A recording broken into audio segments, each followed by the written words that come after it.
होच नाही. मी मुद्दामून भांडण करून पुढे जाणारी तन्वी कोलते नाहीच. नाहीच तर सुरुवातीला तू उकरलेली जिथे माझं तुझ्याशी खरं जे भांडण झालंय ते सुद्धा मी खरंच तुला येऊन बोलले होते, कारण मला ते चुकीचं वाटलं होतं. एवढंच होतं ज्याच्यावरून वाजलं होतं आणि त्याच्यात मी चुकीची ठरली. का तर शॉर्टकटवाल्या मेंबरला मी काम करायला सांगत होती आणि तिथून मला समजलं की जेव्हा शॉर्टकट असतं किंवा काही असतं आपण कटकट करणं चुकीचं असतं. म्हणून तेव्हापासून माझा गेम बदलला होता. Big boss Marathi season 6. Big बॉसच्या घरात दीपाली आणि तन्वीमध्ये सुरू झाले आहेत वाद.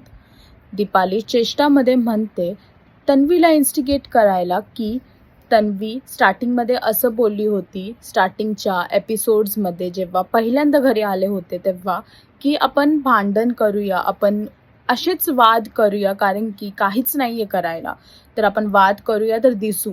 पण तेच ऐकून तन्वी खूप ॲग्रेसिव्ह होते आणि तेव्हा ती असं म्हणते की मी अशी माणूस नाहीये जी टीव्हीसाठी, कॅमेरासाठी जाणमुजून भांडेल, जाणमुजून काही पण करेल आणि माझ्यासाठी ट्रॉफी इम्पॉर्टंट आहे, तर मी खोटं बोलणार नाही. आणि जर असं मी स्टेटमेंट दिलेलं कुठेही आलं असेल, टेलिकास्ट झालं असेल, तर मला माझ्या फॅन्सने वोट नाही द्यावं, ऑडियन्सने वोट नाही द्यावं. हा स्टेटमेंट दिला आहे तन्वीले. आणि हेच झाल्याच्या नंतर दोघांमध्ये खूप वाद झाले, दोघांमध्ये खूप मतं एक्सचेंज झाली जी की अपोजिट होते.